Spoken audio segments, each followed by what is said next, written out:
Boa noite a todos. Que o Senhor elucide a nossa mente, coração, que a gente possa se aprofundar e mergulhar na palavra de Deus. E eu creio que esse tempo vai ser muito gostoso para nós. Bem, a carta aos Romanos é uma carta incrível, porque ela trabalha o plano da salvação do Senhor, desde Abraão até a vinda de Jesus e o que acontece depois, politicamente, socialmente, em Roma, e os desdobramentos da igreja, né? E Paulo está preocupado. Mas vamos falar um pouquinho dele. Ele era um judeu ortodoxo. O que significa isso? Judeu da gema. Ele era um fariseu, um homem rico, que pertencia ao Sinédrio. O Sinédrio era um tribunal que havia em Jerusalém, e este tribunal ele era realmente poderoso para definir o próximo passo, para definir situações de pessoas e assim por diante. E ele começou a ver um movimento acontecendo em Jerusalém, e este movimento, pelo menos nos dois reinos, né, do sul, da antiga Judéia, que era o cristianismo. E ele fica uma vara, por quê? Porque o cristianismo estava querendo tomar o lugar do judaísmo e Paulo, ou Saulo, não iria permitir. Então ele começa um processo de perseguição da igreja.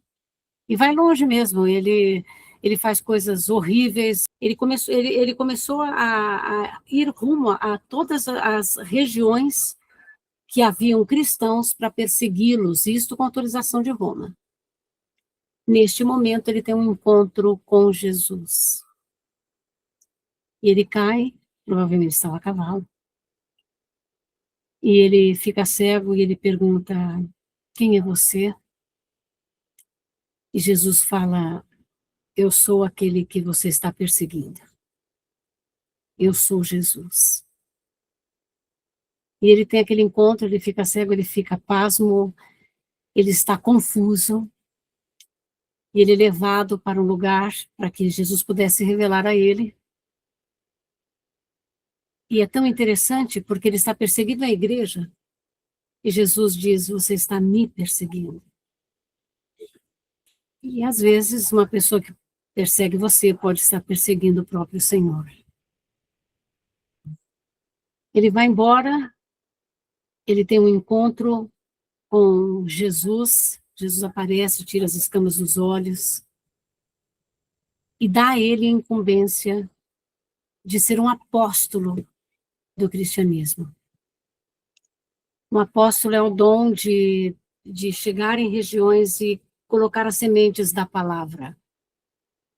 O apostolado é isso, quando você chega a uma região que não conhece a Jesus, e você então começa a semear a palavra de Deus.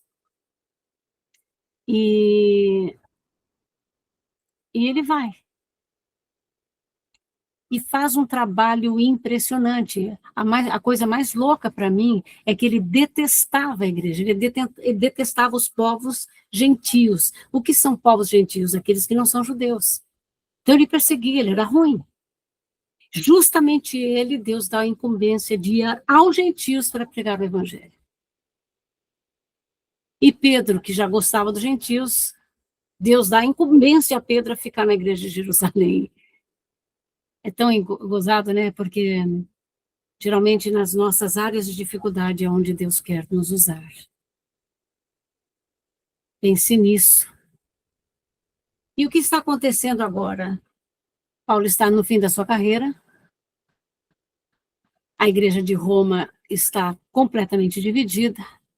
Como que ela se dividiu? E Paulo vai escrever a carta aos Romanos para falar dessa divisão.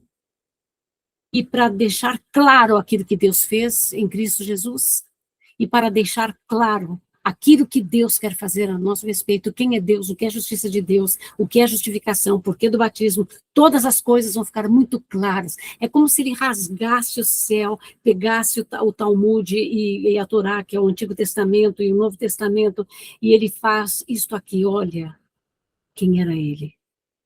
O prometido. Olha o que vai acontecer com o Messias. Olha o que ele veio fazer por cada um de nós.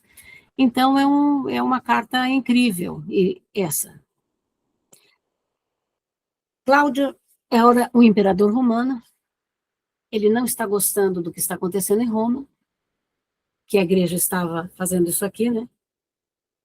Ela estava avançando bastante, e ele manda todo mundo embora, tanto judeus quanto cristãos. E depois de 5 anos, ele fala, não, eu quero que eles voltem outra vez. Tá bom, voltem todos outra vez. Só que voltou os judeus e voltou os gentios para o mesmo lugar. Mas havia passado 5 anos. Os judeus começam a pensar coisas diferentes e esses gentios começam a defender a sua fé.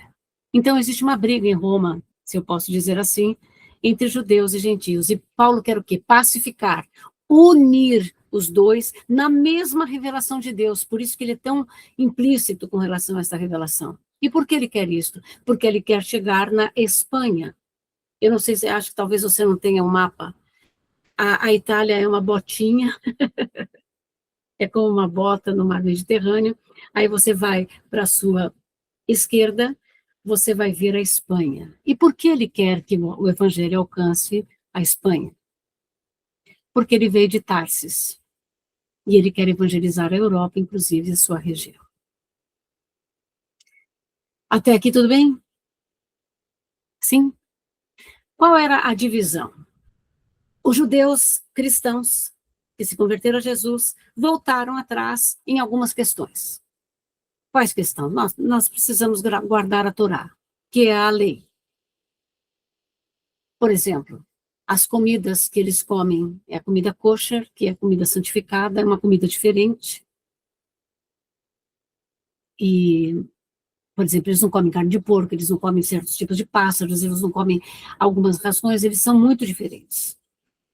Guardar o sábado e voltar ao Antigo Testamento. E a igreja que se converte gentílica, que não tem nada a ver com o judaísmo, não acha que isso seja importante. A circuncisão, por que é importante? Se Cristo é a plenitude de todas as coisas, por que eu preciso voltar aos antigos rudimentos? Então eles estavam tão divididos. Vocês me entendem isso? Então eles não entendem porque eles precisam voltar para o Antigo Testamento, sendo eles não são judeus. E eles estavam muito divididos e a coisa estava feia. Então Paulo começa a sua carta aos Romanos,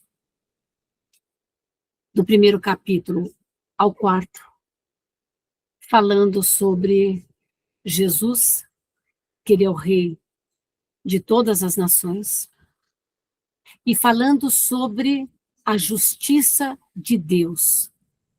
Romanos vai tratar deste tema como nenhum outro irá, nenhuma outra carta irá. O que é justiça? A justiça Deus é tão justo, a Bíblia fala que ele ama a justiça e o direito. O que é justiça? Justiça é se algo deu errado, e se existe algo que você deve, ou se existe algo que você tenha feito, e que foge daquilo que eu criei, daquilo que eu imaginei para a humanidade, para você e tal, você vai ter que ser punido. Bem, Adão, e nós temos essa visão aqui, do capítulo 1 ao 4. Quando Adão veio, ele foi criado num estado, todo mundo fala do estado original, que significa ele era tão perto de Deus, ele foi criado à imagem e semelhança de Deus, ele tinha acesso a Deus, ele era tão parecido com Deus, porque façamos o homem a nossa imagem e semelhança, nós éramos muito parecidos à Trindade, e o que o pecado faz? Antes nós éramos vivos, nós estávamos entendendo, nós estávamos crescendo na revelação de Deus. O que o pecado fez com o homem? O pecado nos matou. Então nós somos mortos. Nós estamos mortos em delitos e pecados. O que herdamos de Adão? A morte.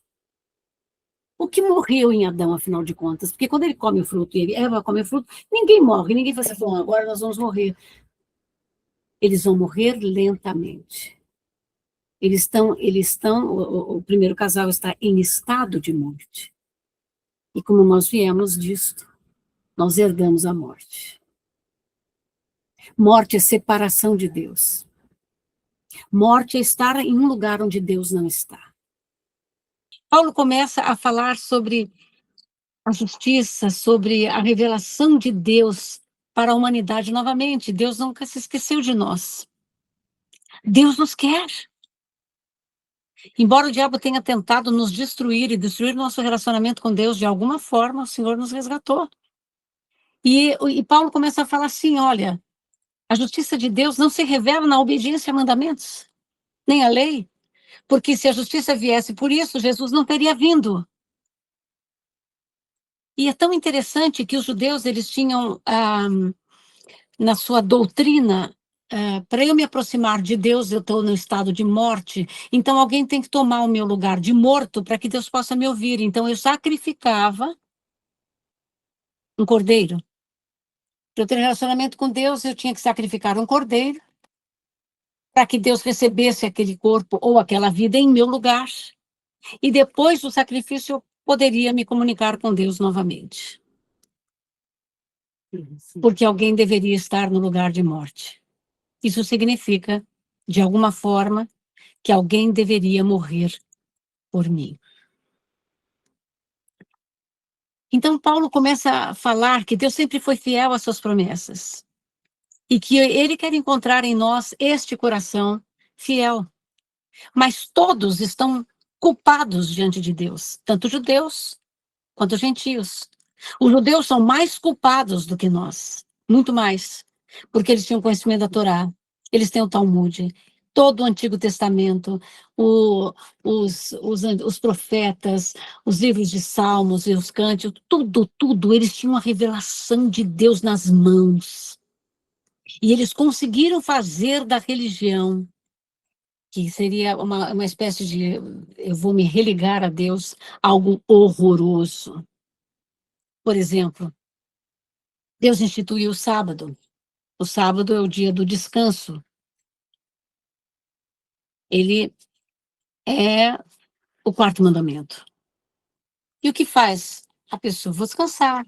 Não, não pode. Se é para descansar, você não pode andar mais do que 200 passos. Você não pode carregar nada mais do que 2 maçãs, por exemplo. E aí o sábado começou a se tornar uma lei que, ao invés de libertar o homem, fazer com que ele contemplasse a Deus, eles temiam. Não posso andar, não posso fazer, não posso não sei o quê. Meu Deus, e agora? Era um negócio horroroso. Por isso que Jesus, quando fala assim, vinde a mim, vós que estáis cansados e sobrecarregados, eu os aliviarei. O meu fardo é leve, meu jugo é suave. Jesus está falando assim, serei o seu sábado, o lugar do seu descanso. Então, o sábado não é um estilo de vida do cristão, é a vida. Porque Jesus é o meu descanso. Ele veio me fazer descansar em verdes pastos. E fazer com que eu tome águas de descanso, águas tranquilas, né? Que mais? Todos estão culpados diante de Deus. Acabou. Tanto judeus quanto gentios. E agora? Agora tem uma boa nova. Quando Jesus vem, Jesus se tornou um de nós, para que agora nós possamos ser como Ele. Jesus se torna como eu, para que eu me torne como Ele. Ele vem como um cordeiro, tanto que João Batista diz, eis o Cordeiro de Deus que tira o pecado do mundo. O que João estava falando? Este é o sacrifício perfeito. Este sacrifício vai dar eternidade, não vai precisar ser renovado todo ano, todo ano. O sangue dele é tão poderoso porque ele é Deus, que as gotas do sangue dele me eternizam. Porque a vida em abundância, uma gota do sangue de Jesus me eterniza. Uma gota do sangue de Jesus pode destruir qualquer tipo de macumba de animais sacrificados a Satã. Feitiçaria, bruxaria. Qualquer feitiçaria, qualquer bruxaria é destruída por este sangue que está em mim. E todos nós devemos fazer uso deste poder e desta graça que nós temos. Então, depois que Jesus vem, toma o meu lugar e diz como Cordeiro, Pai, perdoa-os. E quando ele morre, ele está falando assim, está cumprido. Tetelestai. Não há mais separação entre judeus e gentios. Temos um povo só. Eu quero a minha família de volta. E eu quero a minha noiva, que nós somos a noiva de Jesus, a igreja. E assim como Adão lá no Éden, ele ficou num estado quase de morte e o Senhor tirou a Eva dele de uma costela. Quando Jesus morre, um soldado romano vai na costela de Jesus e fere, quebra. Lá estava nascendo a noiva de Jesus, a Eva de Jesus, do último Adão, como Paulo se refere a Jesus como último Adão. E esta Eva somos nós, a igreja. Temos que andar lado a lado ao Senhor. Então, justificação que é? Pela fé, nós nos tornamos justos. E não é pela lei, não é por guardar isso, não é por comer comida kosher, não é por tantas coisas que eles faziam, tantas coisas. Pela fé. E isto é maravilhoso. Pela fé eu tenho uma vida transformada. Pela fé eu sou filha de Deus, sou herdeira de Deus e co-herdeira com Cristo. O que Jesus veio fazer é algo tão tremendo, é uma pena que nós conhecemos tão pouquinho desta graça. Isto é o que está acontecendo do capítulo 1 ao capítulo 4. Então Deus nos vê agora como família dele, tanto judeus quanto gentios, gozamos do mesmo status quo. Somos filhos do Deus Altíssimo. E em nós habita o seu Espírito, que foi uma coisa que para mim, quando Adão morre, o que morreu nele? O Espírito. Agora que Jesus, o último Adão, vem, o que ele me devolve? O Espírito, que é o que me eterniza. O Espírito Santo habita no meu espírito, eu sou eternizada. Para sempre serei o que sou. Filha de Deus, assim como você. Isto é até o capítulo 4. Alguém tem alguma pergunta? A pastora estava falando, eu me lembrei, essa parte, né, do sacrifício, que Jesus se fez o sacrifício por nós. E isso, quando a gente lê a palavra, nos é revelado, e isso é muito claro na palavra, que hoje em dia não é necessário mais nenhum tipo de sacrifício, de sangue derramado. E aí, se a palavra aqui deixa claro que Jesus, ele foi um sacrifício substitutivo, ele nos substituiu, porque era para ser nós, e foi ele. Isso. E depois dele, nada mais, nenhum animal, nenhuma pessoa, nada mais precisa ser sacrificado. Não deve, não é nem não precisa, não deve. Não deve. Então, por que existem religiões que sacrificam animais, que roubam crianças, né? Quantas crianças estão aí desaparecidas? Porque elas são mortas, elas são sacrificadas. E na ignorância, muitas pessoas acham, não, mas lá a minha mãe, né, espiritual falou que está na Bíblia, era o que se fazia na Bíblia. Não, você está enganado.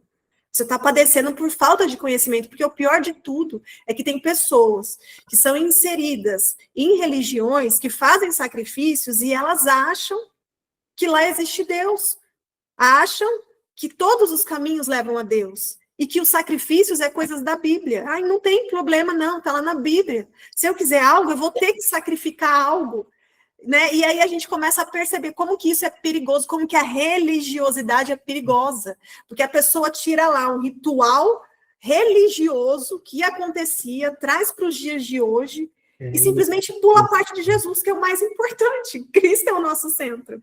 pula a parte de Jesus e aí engana as pessoas falando que para você conseguir algo, você precisa matar animais, você precisa fazer ali um trabalho para o sangue de uma criança ser derramado, né? E isso é crime perante a lei, e é crime perante Deus, perante os princípios bíblicos. Essas pessoas, elas vão responder perante Deus. Isso é muito errado. Não precisa mais de sangue derramado. Jesus já derramou o seu sangue na cruz. Está pago, tetelestai. Está pago, está consumado. Isso é bom para esclarecer outras pessoas de outras religiões, às vezes muito jovens, às vezes de várias religiões. Eu ouço a gente falando assim, eu falo, meu Deus do céu, como padece, gente. Nunca, nunca, não caiam nessa. Leiam a Bíblia por inteiro para poder entender tudo e não ser enganado. E há outros sacrifícios também, como caminhadas, subir escadas e tantas coisas que eu não consigo entender o que isso poderia me aproximar do Senhor. Ficar se machucando, né? É, Tem gente que fica se machucando, dando chicotada. Isso não é a renúncia, não é essa renúncia que está falando aqui no Evangelho, não é isso, não é assim. Exato. E a machucadura, na verdade, eles faziam para me lembrar da fé. Então, se eu preciso estar machucada para me lembrar da fé, é porque minha fé talvez não esteja tão entronizada no meu coração. O que me salva é a fé no sacrifício. Somos salvos pela fé. Por quê? Porque a fé é o meu crédito, o que eu dou àquele que tem todo o meu crédito, tem toda a minha vida, tem toda a minha existência. Então eu quero crer e quero desenvolver a minha fé. Justificado. Por quê? Porque eu quero ser justificada. Então este é o capítulo 1 ao 4, é mais ou menos sobre o que Paulo vai falar. Por isso que ele fala bastante do judaísmo e também da igreja gentílica. O que vai acontecer do capítulo 5 a 8? Eu só estou dando algo bem rápido para a gente poder conversar. Do capítulo 5 a 8, Paulo vai falar sobre a nova humanidade que está sendo criada, então, no último Adão. Agora, Jesus é rei e ele é o homem perfeito para que todos nós possamos imitar. É como se nós fôssemos sementes deste amor.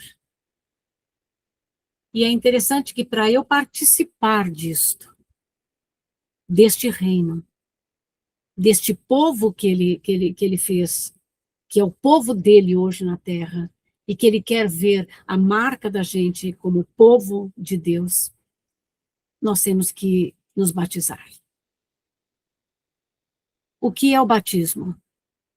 O batismo é morte. O que eu estou falando naquele momento em que eu desço as águas, olha, o meu velho homem está morrendo, e quando eu me levanto, uma nova criatura eu vou ser. Batismo é coisa séria? Sim. É aquilo que nos dá acesso a isso, por isso, quem crer e for batizado. Ai, Giovana, batismo participa da salvação. Eu não fui eu que falei, quem crer e for batizado, foi o Senhor. Então, não basta só crer, tem que também obedecer.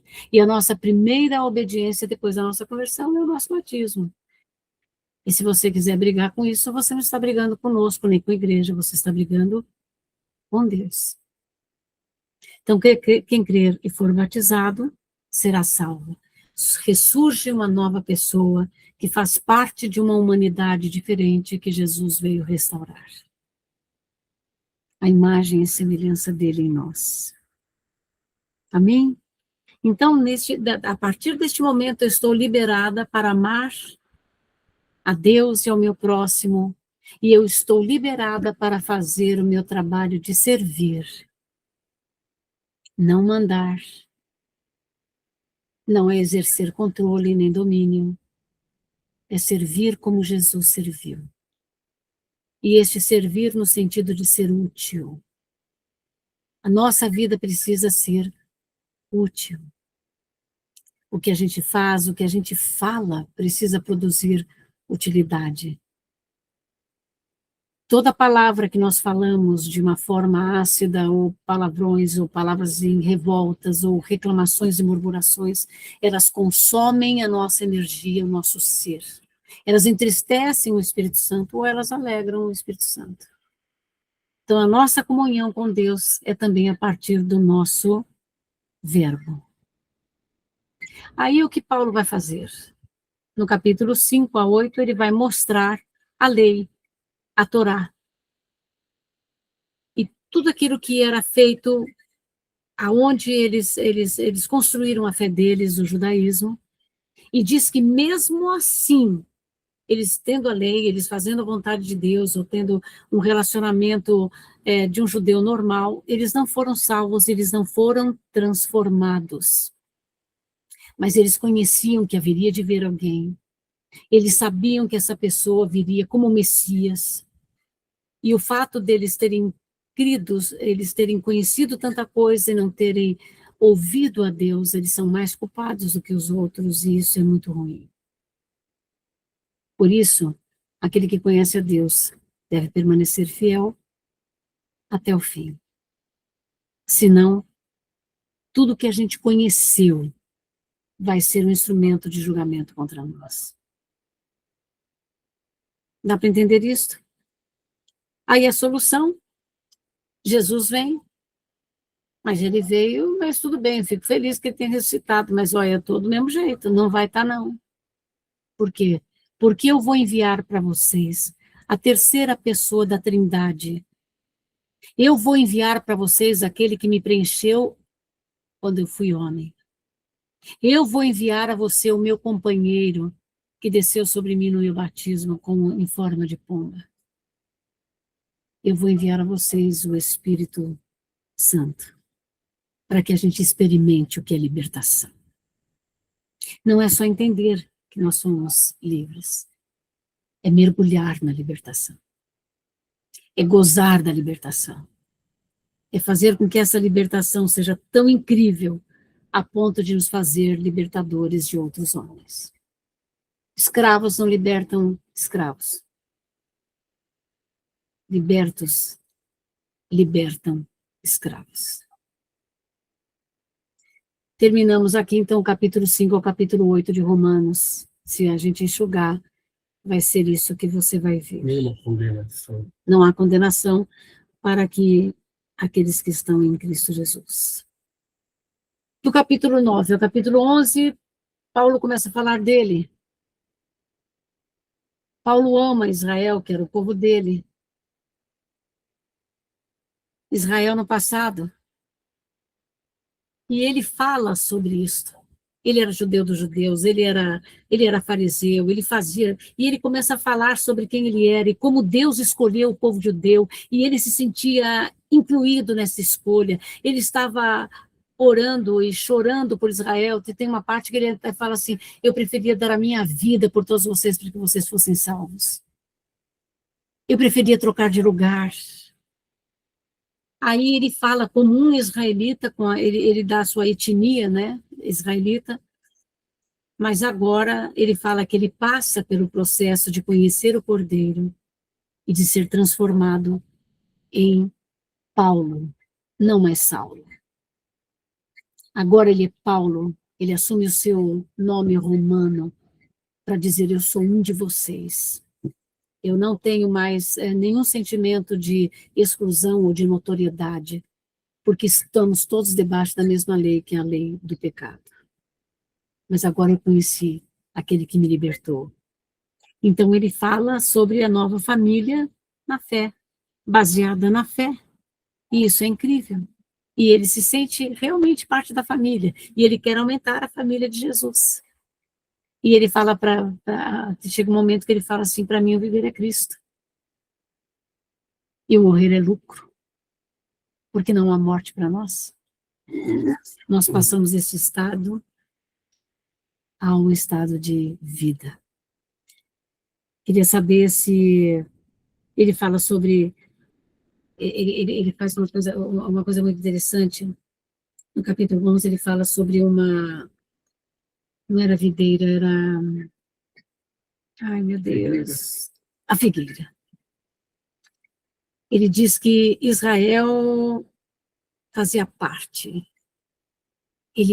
era própria, isso era próprio dele, ele era os ramos e fazia parte da raiz, e que alguns ramos foram retirados para que a igreja fosse enxertada.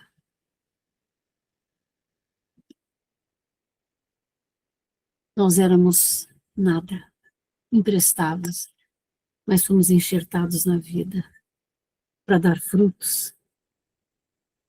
O que você acha disso?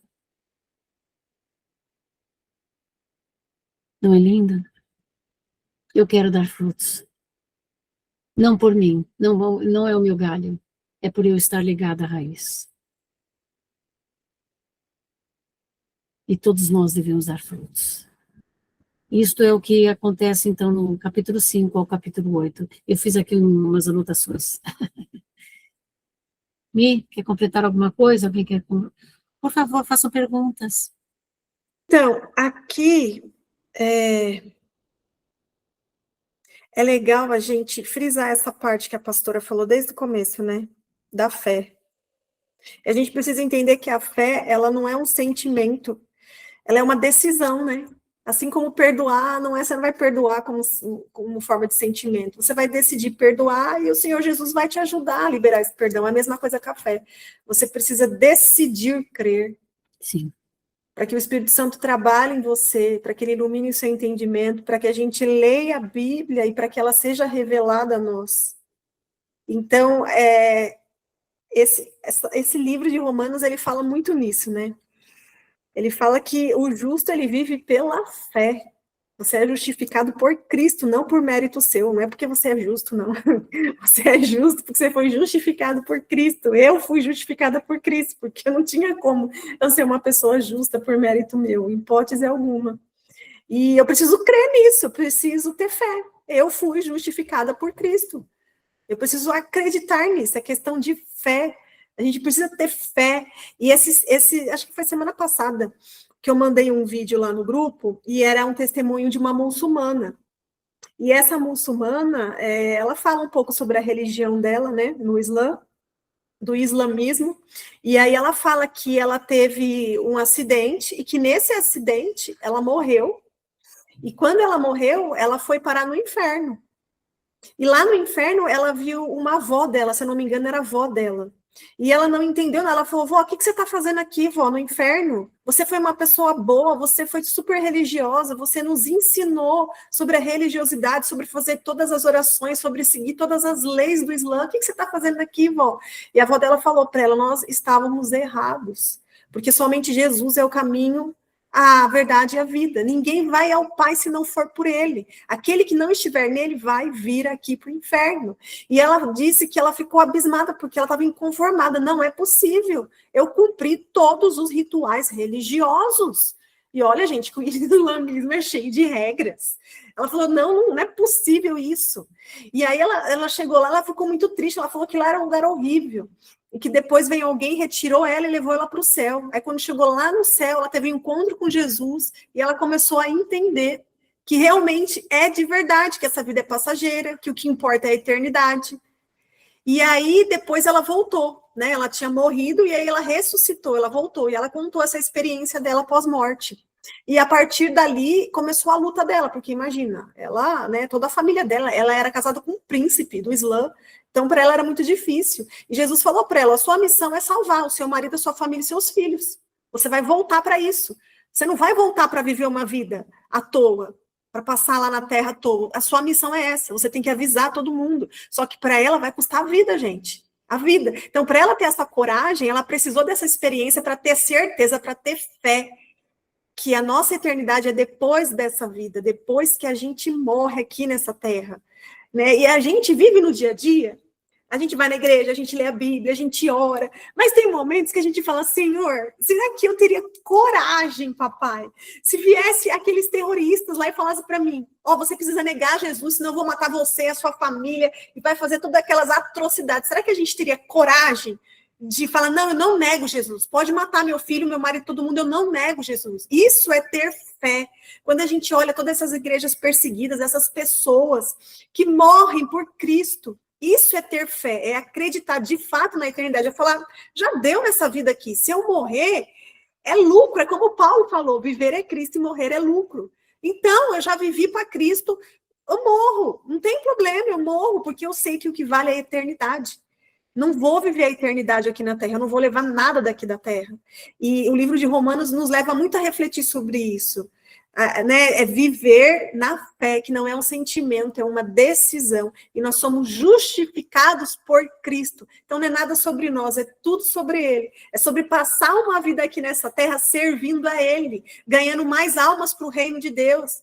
Porque o dia que a gente vai morrer, só Deus sabe. A gente pode estar ótimo, amanhã ou depois cai aí, é atropelado, do nada leva um tiro, do nada tropeça, cai, bate a cabeça, morre daí. Aí você vai falar, meu Deus, meu parente morreu e eu não falei de Jesus para ele. Já era, acabou, já era. Não dá mais para ficar reclamando. Não dá mais, o leite já foi derramado. Então a gente tem que correr e revelar sobre o amor de Cristo, revelar que só Cristo salva, mais nada salva. Então é bem legal essa parte de Romanos para a gente começar a abrir o entendimento. Será que eu tenho fé o suficiente, Senhor? A fé vem a ouvir a palavra de Deus. E a gente tem que ter intimidade, relacionamento, porque senão essa fé vai, ó, o foguinho vai apagando, vai apagando. E aí, será que a gente tem fé mesmo? Tem horas que eu me pergunto, Senhor, me perdoa, fortaleça a minha fé. E é isso que a gente precisa, né? Fortalecer a fé. Então, a fé é uma decisão e a fé é uma rendição. Eu me rendo a uma pessoa e não ao meu coração. Eu vou fazer aquilo que Deus quer, eu não vou perguntar ao meu coração, nem ao meu senso de justiça, eu vou obedecer. Ela vai exigir de você muitos posicionamentos, como exigiu na minha vida. Posicionamentos que às vezes não faziam muito sentido, mas não importa, se Deus falou, eu preciso obedecer. Então é uma fé, é uma decisão e é um posicionamento. Perfeito. E vamos acabando o livro. Nós vamos falar agora do capítulo 12 ao 16, que Paulo, preocupado com a unidade da igreja, que, aliás, que é um assunto que ele faz e refaz bastante, ele se preocupa porque Jesus falou antes da sua morte, Pai, que todos sejam um em mim, assim como eu sou em ti. O que Jesus está falando? Eu quero que minha família reflita a Trindade. Vamos pensar na Trindade. Jesus glorificou ao Pai, amou o Pai, só falava no Pai, não falava nada de si próprio, ele falou, não sou eu que faço isso, é meu Pai, honrou ao Pai, glorificou o Pai, e quando ele estava indo até ele, falou assim, Pai, está aqui a obra que você me deu, eu a cumpri, glorifica agora o teu filho com a glória que ele tinha antes de mim, eu glorifiquei o teu nome. Ele tirou ele da jogada e glorificou ao Pai, ele só apontava para Deus, e Deus apontava para Jesus, só apontava para Jesus. Ninguém vive para si, cada um vive para o outro. Quando que a unidade é possível? Quando eu não penso em mim, quando eu penso na Rose, antes de mim, quando eu penso na Maria José, antes de mim. O que importa é elas estarem bem, elas estando bem, eu também vou estar. Porque é muito ruim a gente estar bem quando pessoas ao nosso redor, pessoas que Deus nos deu para cuidar, não estão bem. Então o outro vem antes de mim. Ama o teu próximo como a ti mesmo.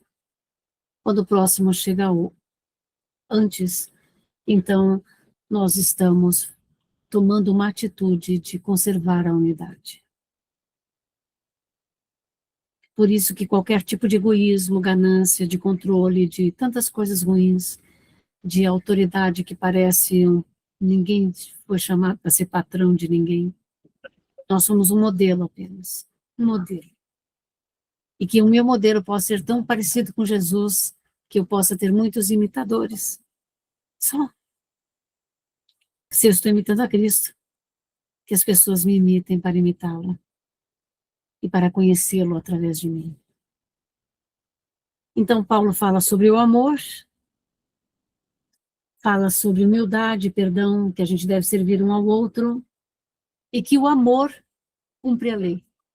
Quem ama não precisa de lei. A lei era tão grande, meus irmãos, são 39 livros no Antigo Testamento.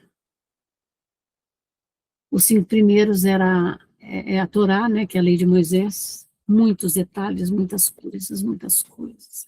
Era imensa. Mas se eu amar a Deus acima de tudo, e se eu amar ao meu próximo, eu não preciso cumprir lei nenhuma, porque não há lei maior do que a lei do amor.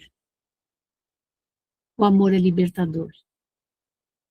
E eu devo isso a você, e você deve isso a alguém.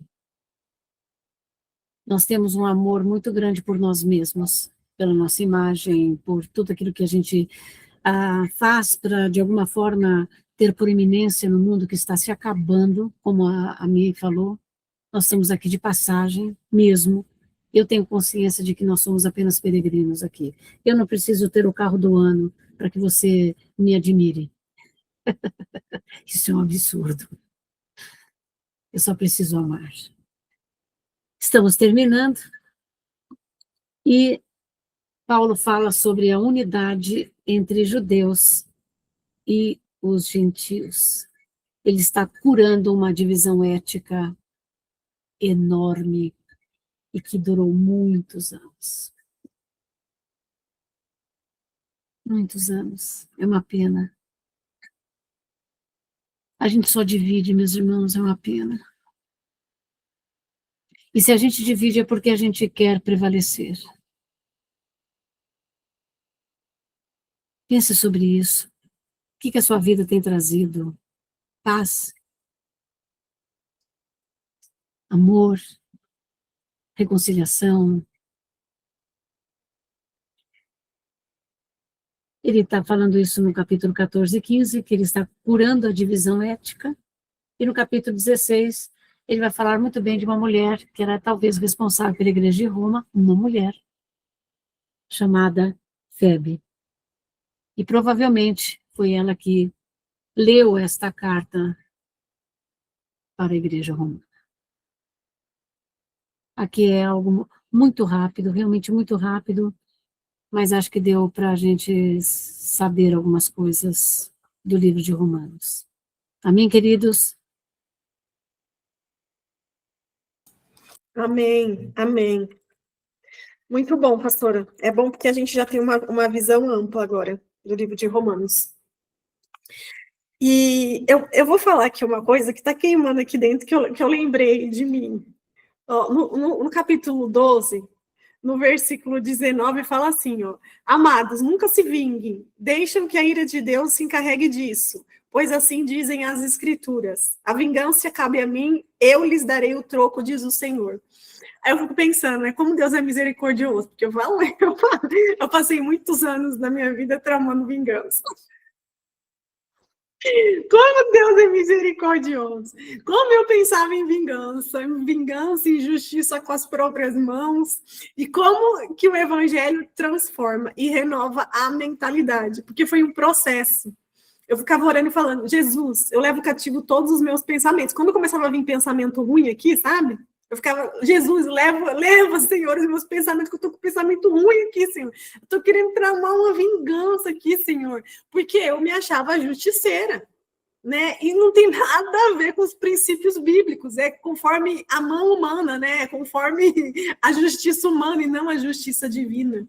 E vingança leva a gente a crer no quê? Em justiça. Só que, biblicamente, justiça é alinhamento com a palavra. Então, se é alinhamento com a palavra, tem nada a ver, né, com justiça com as próprias mãos, da gente querer tramar para a pessoa ser prejudicada, porque, de alguma forma, a gente acha que ela nos prejudicou, e, de fato, às vezes nos prejudicou, mas não é a gente que tem que tramar a vingança.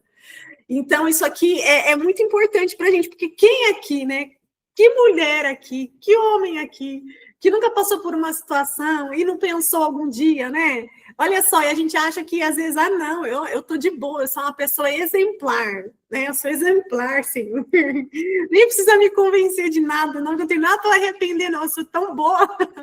Mas eu deixo o Espírito Santo fluir aqui, pelo amor de Deus, é só pela misericórdia.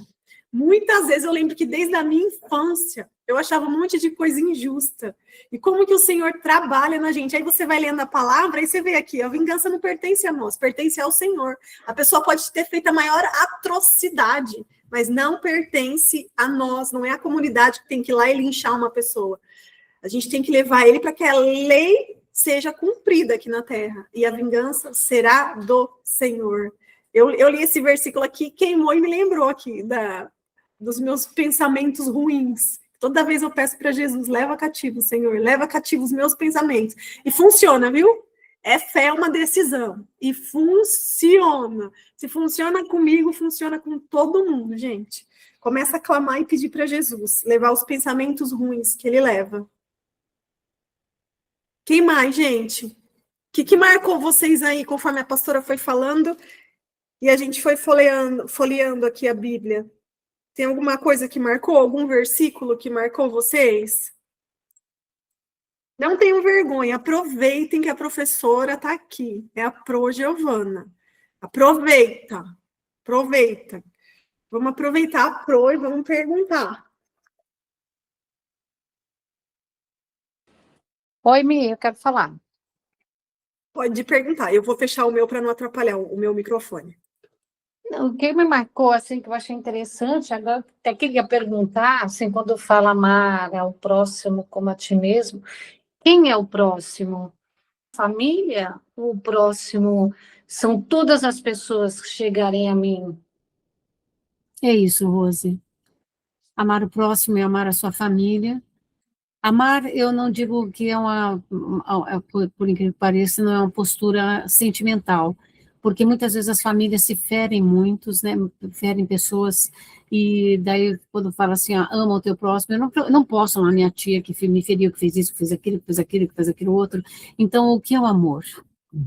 O amor é que a sua tia seja quitada.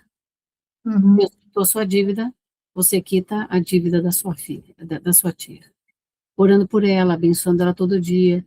Eu preciso me sentar com ela tomando café da manhã todo dia? Não. Você precisa não ter nada contra ninguém. Este é o próximo. Isto é amor. E os próximos mais próximos de você, amigos e coisas, os irmãos de igreja, não sei exatamente, mas aquele que tem qualquer tipo de interação comigo é o meu próximo. E aqueles que me feriram de uma forma que eu não possa, talvez, resgatar a relação, mas eu posso resgatar o sentido do perdão, do amor, da bênção. Sempre quando eu tenho problemas com alguém, imediatamente eu começo a orar, falando, Senhor, eu perdoo, eu abençoo, eu desejo tão bem. Daí eu começo a orar pela família, orar pelo trabalho, eu oro até este sentimento se tirar de mim, que é o sentimento da mim, de raiva, de vingança. Então, todo mundo está quitado comigo, todos. Porque isso é justiça própria, como disse o Alessio. Isso é uma justiça própria. Eu não quero ter a minha justiça, eu quero ter a justiça de Cristo. Então, Rose, o teu próximo, querida, é todos os que se aproximam de você, a sua família nuclear, a sua família não sei se é casado, a família mais distante. E isto não significa, eu já vou dizer, porque vocês vão me perguntar talvez, então nós temos que voltar e se a pessoa... Não. O que acontece é que a sua vida precisa estar quitada. E por isso o perdão é maravilhoso. O perdão faz com que o meu algoz, o meu inimigo, fique bem longe, e que ele seja restaurado. É tão maravilhoso, perdoar é incrível, incrível. As coisas começam a ter significados, eu não preciso comungar, às vezes não dá, mas eu não carrego a mágoa, eu não carrego o cadáver daquilo que aconteceu dentro de mim. Eu não, isso me deixaria muito amargo, e Jesus não tem isso para mim. É bem interessante a gente falar sobre o amor, porque quem muito ama, pouco perdoa. É algo assim que eu busco para a minha vida, que eu oro muito a Deus, porque quando a gente ama, pouco a gente perdoa, pastora, porque a gente não se dá o direito de se ofender, mesmo que venha a ofensa, o nosso amor é maior pelo próximo e a gente não tem esse direito de ofensa. É isso que é muito interessante para a gente. e eu busco muito para o meu dia a dia, para minha família, é o amor, que o amor cura tudo. E você diz que quem muito ama, pouco perdoa. Sim, Por quê? porque se você ama o seu próximo, você ama tanto de uma maneira que tudo que vier de ofensa, você não dá aquele direito da ofensa entrar no seu coração, entrar na sua mente, porque você já começa a orar para que isso não venha atrapalhar a sua vida. Sim. Eu creio que você chegou num estágio muito lindo. Aliás, você é uma linda mesmo, né, Maria José, de verdade, de coração. Mas, às vezes, tem algumas histórias de vida que é difícil, por exemplo, uma pessoa que investiu na vida de outros e que foi amoroso e investiu, e não só tempo, pode ter investido tantas coisas e de repente se sente traído, o que fazer com isso? Essas coisas começam a carcomer a nossa vida, a nossa existência, a nossa emoção. Aí deve entrar o perdão, ele realmente é o SAMU para a nossa emoção. Eu não vou reter. E falar para o diabo. Eu vou perdoar na presença do Senhor. Eu não vou levar esse cadáver comigo, não vou mastigar mágoa, a mágoa vai me deixar doente. A nossa psique fica doente quando estamos magoados, chateados, quando estamos agindo com justiça própria, porque eu fiz isso, eu sou tão bom, eu sou tão aquilo, eu fui ferida e tal. Pense no Calvário, todas as vezes que vier este sentimento. Quem era aquele que morreu por nós e foi absolutamente ferido? Não sobrou sangue no corpo de Jesus. Eles destruíram as suas costas. Não tinha pele mais. Ele foi crucificado com cravo, com pregos. A crucificação nessa época não era com pregos, era com cordas e foi muito difícil. Então, se você tiver dificuldade, pense em Jesus. E se você tiver se você puder conhecer uma pessoa incrível, conheça Maria José, porque ela realmente é quem ela disse ser. Te amo, Maria José. Linda. Parte do amor, é importante que a pastora falou, né? Que não é um sentimento também, o perdão, a fé. Não é amor assim de paixão, né? Porque às vezes a gente, que nem a pastora acabou de falar para Maria, né? Te amo, Maria, amo você.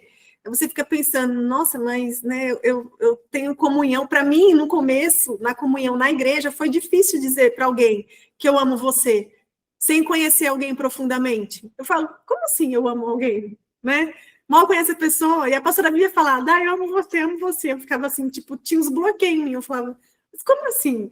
Né? Porque depende da sua educação, da sua infância, tudo que você aprendeu, da cultura do mundo. É difícil desenrolar algumas coisas assim na sua mentalidade, né? E a Maria falou do amor, a tia Mary também falou do amor, aí a pastora falou, e é bom a gente entender isso, né? Olha como a palavra de Deus vai renovando, vai tirando esses nós aqui da nossa cabeça, essas paredes, né, que foram colocadas pela cultura do mundo, porque a gente desde criança entende, o amor é de pai, de mãe, de irmãos, e depois com quem você vai casar. E não é isso, é o amor de Cristo. É o amor de Cristo, né? Eu te amo em Cristo. E isso que é legal quando você começa a praticar a palavra e você começa, né, desfazer esses bloqueios da sua mente, e aí você começa a desbloquear e vai fluindo, o Espírito Santo vai fluindo e você vai aprendendo. É muito bom. Não é fácil, não, viver o evangelho na prática, mas é muito bom. E a gente vai conseguir, em nome de Jesus, em todas as áreas.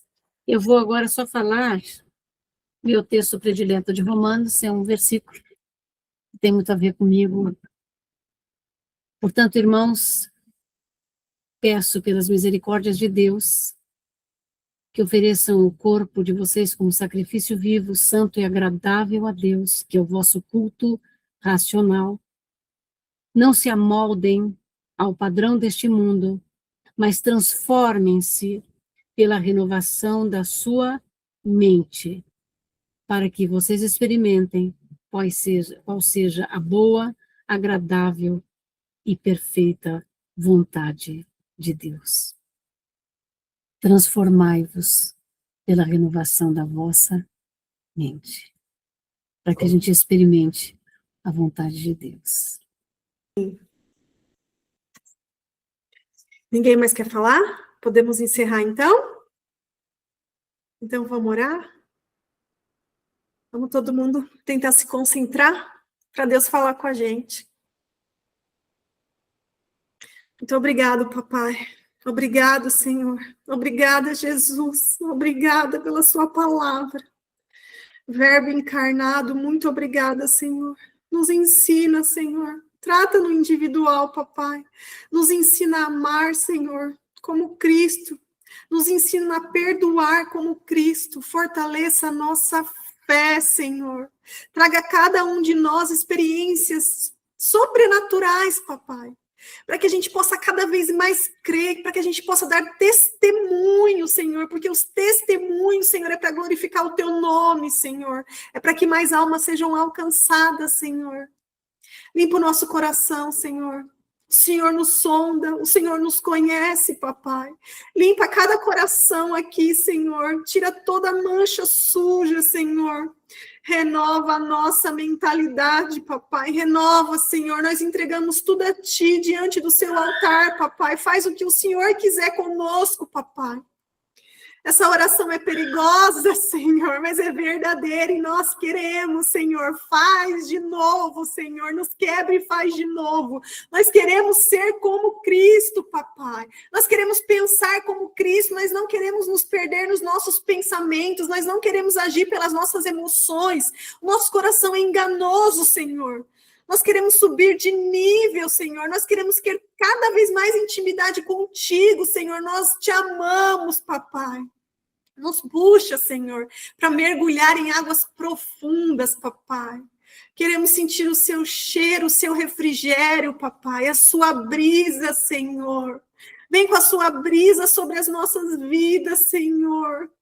Nos abençoa, Senhor. Derrama a sua unção sobre cada um que está aqui, papai, sobre todas as casas, Senhor. Oh, Senhor, tem sangue no umbral de cada casa, Senhor, de cada casa das pessoas que estão ouvindo agora, papai. Nos cobre com seu sangue precioso, papai. Nos livra da cilada do inimigo, papai. Nos coloca o seu capacete, toda a sua armadura, papai. A couraça, Senhor, o cinturão, papai. Nos reveste, Senhor, com as sandálias da paz, papai, com a espada, que é a palavra, papai. A espada não tem a ver com guerra, com justiça carnal, papai. Tem a ver com a palavra, porque a palavra destrói todo o mal, Senhor. Então, por favor, eu lhe peço, traga na nossa mente, Senhor, a sua palavra. Em todas as situações que nós estivermos irados, estivermos chateados, estivermos desanimados, traga à nossa memória a sua palavra, para que a gente possa usar, Senhor, essa espada poderosa, Senhor, nas guerras do mundo espiritual, Senhor, porque a luta não é contra a carne e sangue, nós sabemos, Senhor. Nós te amamos, papai, nós te glorificamos e pedimos, Senhor. Não nos deixe, papai, não nos deixe, papai, só a sua presença nos satisfaz. Muito obrigada, Senhor, obrigado pela vida da pastora Giovana, do pastor Alessio, abençoe a vida deles, papai. Derrama, Senhor, bênção sobre a vida deles, que eles tenham muita saúde, muito vigor, muito bom ânimo, para continuar te servindo, papai. Abençoa cada um que está aqui, todos, Senhor, toque em cada um, Senhor. Muda, Senhor, muda os nossos corações, papai, renova a nossa mentalidade, Senhor. Queremos ser cada vez mais apaixonados pela sua palavra, pela sua presença. Obrigado, Espírito Santo habita em nós, Senhor, que privilégio. Deus habita em nós, muito obrigada, Senhor, muito obrigada. Deus abençoe, muito obrigada, Senhor, em nome de Jesus, amém. Amém. Deus abençoe, gente, muito obrigada pela presença de todos, muito obrigada, pastora Gi, que Deus abençoe. Vocês todos, é um prazer, eu sou tão pequenininha, eu me senti abençoada, muito obrigada, Amo você. Bênção, gente. Pastora, professora de história. E eu queria muito que a pastora um dia, quando pudesse, viesse trazer para a gente alguma palavra sobre a geopolítica e o apocalipse. De tantas coisas que estão acontecendo, que vai tudo acumulando aqui na nossa mente. Se a pastora um dia pudesse trazer para a gente, é um assunto bem legal e que vai nos alertar, né? Sim. Estamos nele. Estamos em Apocalipse. Sim. Então, Precisamos saber, aprender. Ficar firme na palavra. Glória a Deus. Em nome de Jesus. Amém. Muito obrigada, viu? Deus abençoe a todos e a todos. Beijo. Beijo, gente. Tchau. Bom descanso.